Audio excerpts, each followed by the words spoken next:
click here subscribe button get more videos.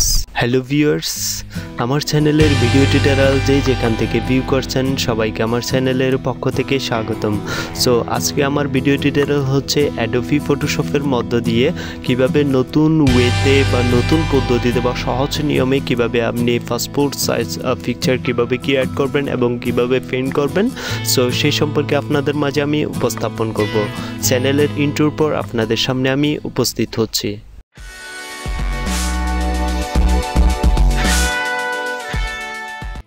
Welcome back. এই video টিউটোরিয়ালটি আসলে আপনাদের মাঝে আমি উপস্থাপন করতে যাব। সো আসলে সেই অ্যাডোবি ফটোশপের মধ্য দিয়ে যারা ল্যাপটপে ডেস্কটপে যে এই পাসপোর্ট সাইজ পিকচার ক্রিয়েট করতে চান, সো সেক্ষেত্রে আমার মতো আপনি কি করতে পারেন, অ্যাডোবি ফটোশপের মধ্য দিয়ে খুবই স্বল্প সময়ে এবং সহজ নিয়মে আপনি সেটা ক্রিয়েট করতে পারবেন। সো আপনারা যেটা দেখতে পাচ্ছেন এটা হচ্ছে অ্যাডোবি ফটোশপ। সো সেই অ্যাডোবি ফটোশপের মধ্যে আপনি ডাবল ক্লিক করবেন। ডাবল ক্লিক করার পর আপনি যে এই পিকচারটা আসলে আমি যে পিকচারের মধ্য দিয়ে দেখাবো, সো সেই পিকচারটা আমি ওপেন করলাম। সো এখন এই পিকচারটা ওপেন করার পর এখন সেই পিকচারটার যে ব্যাকগ্রাউন্ড রয়েছে, সো সেই ব্যাকগ্রাউন্ডটা আসলে যে আমরা পাসপোর্ট সাইজের যে সাধারণত যে ব্যাকগ্রাউন্ড দিয়ে থাকি, সো আমি পরবর্তী দেখাচ্ছি আসলে সেই ব্যাকগ্রাউন্ডটা আপনি কীভাবে রিমুভ করবেন। সো ফার্স্টলি আপনাকে করতে হবে কি, এই ব্যাকগ্রাউন্ডটা রিমুভ করার জন্য প্রথমে আপনার সম্পূর্ণ পিকচারটা আসলে সিলেক্টেড করতে হবে। সো সম্পূর্ণ পিকচারটা সিলেক্টেড করতে পারবেন আপনার দুইটা নিয়মে আপনি সিলেক্টেড করতে পারবেন। একটা হচ্ছে লেসু টুলের মধ্য দিয়ে, এই যে অপশনটা দেখতে পাচ্ছেন এটার মধ্যে দিয়ে, আরেকটা হচ্ছে ফ্যান টুলসের মধ্য দিয়ে। সো জাস্ট আপনাদেরকে দেখাবো আমি ফ্যান টুলসের মধ্য দিয়ে কিভাবে আপনি পিকচারের ব্যাকগ্রাউন্ডটা ডিলিট করবেন। সো ফার্স্টলি আপনি সে ফ্যান টুলসে ক্লিক করবেন এবং ফ্যান টুলসে ক্লিক করার পর আপনার যদি মার্কটা এই জায়গা থাকে তাহলে আপনি সেটা করতে পারবেন না। আপনাকে করতে হবে কি, এই জায়গাতে এসে মার্কটা এই জায়গাতে করে দিতে হবে। এই জায়গাতে মার্ক করে আপনি ফ্যান টুলসে ক্লিক করবেন। ফ্যান টুলসে ক্লিক করার পর আপনি সম্পূর্ণ পিকচারটা আসলে যে সিলেক্টেড করতে হবে। সো এটা করার জন্য আপনি ফার্স্টলি কন্ট্রোল প্লাস দিয়ে আপনি পিকচারটা একটু লার্জ করে নেবেন। লার্জ করার পর আমি এখন যে নিয়মে আপনাদেরকে দেখাচ্ছি, এই নিয়মে আপনারা প্রত্যেকটা অপশন সম্পূর্ণ পিকচারটা একদম ভালোভাবে সেটা কি করে নেবেন, সিলেক্টেড করে নেবেন। সো এখন আপনারা যেটা দেখতে পাচ্ছেন আমি যে নিয়মে আসলে পিকচারটা সিলেক্টেড করতেছি, সো আপনারাও সেই নিয়মে আসলে যে পিকচারটা আপনারা পাসপোর্ট সাইজের ক্রিয়েট করবেন, সো সেই পিকচারটা এইভাবে আপনি কি করে নেবেন, সিলেক্টেড করে সেই ব্যাকগ্রাউন্ডটা আসলে রিমুভ করতে পারবেন। এই যে এখন সম্পূর্ণ অংশে আসার পর এখন সেই ব্যাকগ্রাউন্ডটা ডিলিট করতে গেলে, সো এই ফ্যান টুলসের অপশনটা সম্পূর্ণ মার্ক করার পর আপনি সম্পূর্ণ অংশ এসে আবার এই জায়গাতে ক্লিক করবেন। এই জায়গাতে ক্লিক করার পর কন্ট্রোল ইন্টারে ক্লিক করবেন। ক্লিক করার পর সম্পূর্ণ অপশনটা আসলে সিলেক্টেড হবে। সো এই সিলেক্টেড করার পর আপনি এখানে যে ব্যাকগ্রাউন্ড আসলে দিতে যাবেন পাসপোর্ট সাইজের পিকচারের ক্ষেত্রে, সো আপনি সেই ব্যাকগ্রাউন্ডটা আসলে সিলেক্টেড করবেন। এই যে এই জায়গাতে আসলে এই জায়গাতে এসে আপনি সে একটা নতুন লেয়ার নেবেন, নিউ লেয়ার নামের একটা অপশন নেবেন।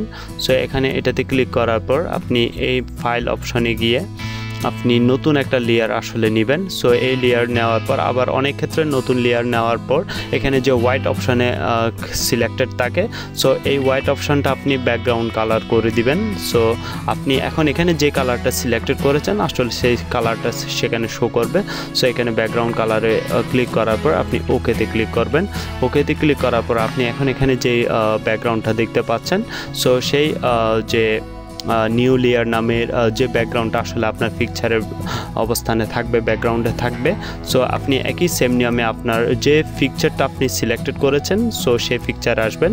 পিকচারে আসার পর এখানে যে কি নামে যে চাবিটা দেখতে পাচ্ছেন, যে লকটা দেখতে পাচ্ছেন, সো সেই লকটা তুলে ফেলতে হবে। সো সেটা লকটা তোলার জন্য আপনি সেই জায়গাতে ডাবল ক্লিক করবেন। ডাবল ক্লিক করার পর যে নিউ লেয়ার যে অপশনটা আসবে, সো এই স্ক্রিনটা আসার পর আপনি ওকেতে ক্লিক করবেন। ওকেতে ক্লিক করার পর এখন আপনি যে পিকচার আসলে যে অ্যাড করবেন, সো সেই পিকচারটা আপনি এখান থেকে ক্রপ করে আপনি পিকচারটা এই জায়গাতে নিয়ে আসবেন। সো এখন আমি এই পিকচারটা নিয়ে আসলাম। সো এই পিকচারটা নিয়ে আসার পর এখন আপনি সেই পিকচারটা একটু আরও স্মল সাইজ করতে গেলে আপনি কন্ট্রোল টিতে ক্লিক করবেন। কন্ট্রোল টিতে ক্লিক করার পর আপনি সম্পূর্ণ পিকচারটা আপনি স্মল সাইজ করে তুলতে পারবেন। সো সেই নিয়মে আপনারা সম্পূর্ণ পিকচারটা স্মল সাইজে করে নেবেন। সো এখন আপনারা যেটা দেখতে পাচ্ছেন আমি সম্পূর্ণ অপশনটা স্মল সাইজে করে নিলাম। সো এই স্মল সাইজের করার পর আপনি ইএসএতে ক্লিক করবেন। সো এখানে মার্কে ক্লিক করার পর এখন সম্পূর্ণ পিকচারটা আসলে কি হয়ে গেল, স্মল সাইজের হয়ে গেল। সো এখন সেটাকে পাসপোর্ট সাইজে করার জন্য আপনাকে যে এই অপশনটা দেখতে পাচ্ছেন, এখানে যে অপশনটা দেখতে পাচ্ছেন এই অপশনে ক্লিক করার পর ক্রপ টুলে ক্লিক করার পর এখানে যে হোয়াইট যে অপশনটা দেখতে পাচ্ছেন 1.5 করে দিবেন যদি অন্য কোনো পয়েন্টে থাকে। আর এখানে 2 ইন করে দিবেন, এখানে 2 অপশনটা দিবেন, হাইট মানে হাইট অপশনটা 2 থাকবে। এরপরে রেজুলেশন অনেকের ক্ষেত্রে 300 দেয়, অনেক ক্ষেত্রে 200 দেয়। সো সেক্ষেত্রে 300 দিলে অপশনটা আসলে পিকচারটা অনেক রেজুলেশনটা অনেক ভালো হয়। এবং সো সেক্ষেত্রে এই অপশনটা সিলেক্ট করার পর আপনি এই মার্কে এসে এই অবস্থানটা সুন্দরভাবে পিকচারটা আসলে কি করবেন, সিলেক্টেড করবেন। সম্পূর্ণ আমি পিকচারটা সিলেক্টেড করে নিলাম।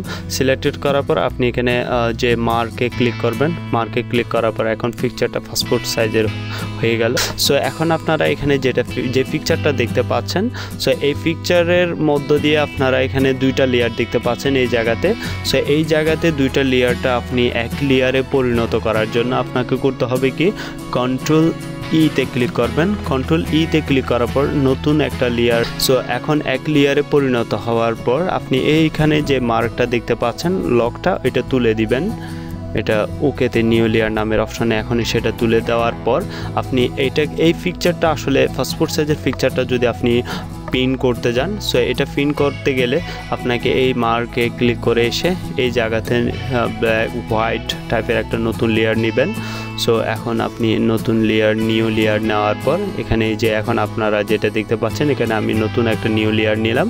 সো এখন এই নিউ লেয়ার নেওয়ার পর আপনি যে কয়টা পিকচার আসলে বাহির করতে যাবেন, সো সেই পিকচারটা আপনি এখান থেকে ক্রপ করে আপনি এই জায়গাতে নিয়ে আসবেন।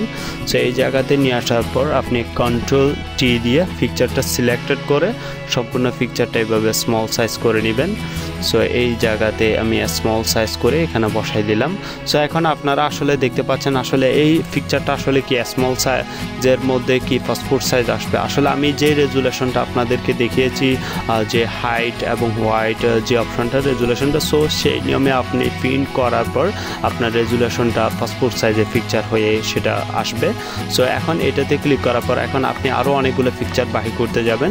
সো অনেকগুলো পিকচার বাহির করতে গেলে আপনি কন্ট্রোল আল্ট্রা সিতে ক্লিক করে আপনি এভাবে ক্রপ করে একটা পিকচার আসলে নিয়ে আসবেন।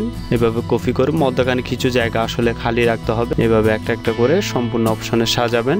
এখন এই সম্পূর্ণ অপশনগুলো আপনি চাচ্ছেন আরও অনেকগুলো পিকচার আসলে বাহির করবেন।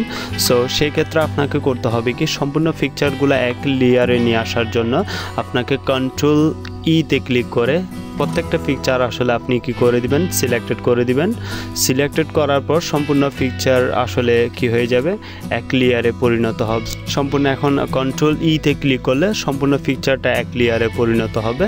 সো এখন এক লেয়ারে পরিণত হওয়ার পর আপনি একই সেম নিয়মে কন্ট্রোল আল্ট্রা সিতে ক্লিক করে সম্পূর্ণ পিকচারটা একই সাথে আপনি নিয়ে আসতে পারবেন। অনেকগুলো পিকচার একই সাথে আপনি কি করতে পারবেন, বাহির করতে পারবেন। এখন আমি যেভাবে নিয়ে আসলাম, সো সেই নিয়মে আপনারা নিয়ে আসতে পারেন। সো এখানে আসলে আপনারা নিচে যেটা দেখতে পাচ্ছেন যে জায়গাটা আসলে খালি রয়েছে, সো এই জায়গাটা আসলে আপনি চাচ্ছেন কি যে সম্পূর্ণ অংশটা ভরাট করে সম্পূর্ণ পিকচারটা বাহির করতে গেলে তাহলে আপনি কন্ট্রোল আল্ট্রা সিতে ক্লিক করে আরেকটা নতুন লেয়ার নিয়ে কন্ট্রোল টিতে ক্লিক করে আপনি কি করবেন, সেই ছবিগুলা যে স্টাম্প সাইজের করে আপনি কি করতে পারবেন, বাহির করতে পারবেন এইভাবে স্টাম্প সাইজ করে। এখন আমি যেটা দেখতে পাচ্ছেন, সো সেই নিয়মে আপনারা কি করবেন, সেটা পিকচারগুলো স্মল সাইজের করে আপনি কি করতে পারবেন, বাহির করতে পারবেন। এভাবে একই সেম নিয়মে কন্ট্রোল সিতে ক্লিক করার পর আপনি নতুন আরেকটা লেয়ার এখানে যে অ্যাড করে দিবেন। সো এখন আপনারা যেটা দেখতে পাচ্ছেন, সো এই নিয়মে আপনারা কি করতে পারবেন, এক এক করে অনেকগুলো পাসপোর্ট সাইজের ছবি আসলে আপনি প্রিন্ট করতে পারবেন। সো এখন এই পিকচারগুলো আপনি কি করেন, একই সাথে প্রিন্ট করতে চান তাহলে সেক্ষেত্রে আপনাকে ফাইল অপশনে গিয়ে প্রিন্ট অপশনে ক্লিক করবেন। প্রিন্ট অপশনে ক্লিক করার পর এখানে প্রসেসড অপশনে ক্লিক করবেন। প্রসেসড অপশনে ক্লিক করার পর পিনটা আসলে সেখানে কানেকশন দিয়ে নেয় ডেস্কটপের সাথে। সো সেক্ষেত্রে আপনাদের যদি পিনটা ডেস্কটপের সাথে কানেক্ট থাকে তাহলে আপনারা এই জায়গাতে এসে প্রিন্টার সিলেক্টেড করে দিবেন আসলে কোন ব্র্যান্ডের সেই প্রিন্টারটা। সো সেই ব্র্যান্ডটা আপনি সিলেক্টেড করে দিবেন। সিলেক্টেড করে দেওয়ার পর এখানে প্রপার্টিজ যে অপশনটা দেখতে পাচ্ছেন, সো সেক্ষেত্রে আপনি সেই প্রপার্টিসে ক্লিক করবেন। সো সেই প্রপার্টিসে ক্লিক করার পর যেহেতু আমার প্রিন্টারটা এখানে কানেকশন নাই বিদায় এখানে আসলে অনেকগুলো মেনু বার আসবে। আপনাদের যদি কানেকশন থাকে তাহলে সেক্ষেত্রে আপনি ওখানে গিয়ে কালার আসলে কোন কালার আপনি কি যে ব্ল্যাক কালার বা হোয়াইট অ্যান্ড ব্ল্যাক বাহির করতে যান বা বিভিন্ন যে এখানে যে কালারটা দেওয়া আছে সো সেই কালার ল্যাবটা বাহির করতে চান তাহলে সেক্ষেত্রে আপনি ওই কালারটা এখানে দুইটা একটা উপরে অপশন থাকবে এখানে নিচে অপশন থাকবে। সো সেক্ষেত্রে আপনি ওই কালারটা আসলে সিলেক্টেড করে দিবেন। সিলেক্ট করে দেওয়ার পর এখানে ওকেতে ক্লিক করবেন। নতুন লেয়ারে এসে এখানে ওকেতে ক্লিক করবেন। ওকেতে ক্লিক করার পর এই জায়গাতে এসে ওকেতে ক্লিক করবেন। ওকেতে ক্লিক করার পর আপনার পিকচার আসলে আপনি যে পিকচারটা সিলেক্টেড করে ক্রিয়েট করেছেন সো সেই পিকচারটা আসলে প্রিন্ট হবে। এই ছিল আমার ভিডিও টিউটোরিয়াল। যদি আমার এই ভিডিও টিউটোরিয়াল আপনাদের ভালো লাগে তাহলে লাইক কমেন্ট এবং বন্ধুদের সাথে শেয়ার করবেন আর আমার চ্যানেলটি সাবস্ক্রাইব করবেন। ওকে, নেক্সট টাইম সি ইউ।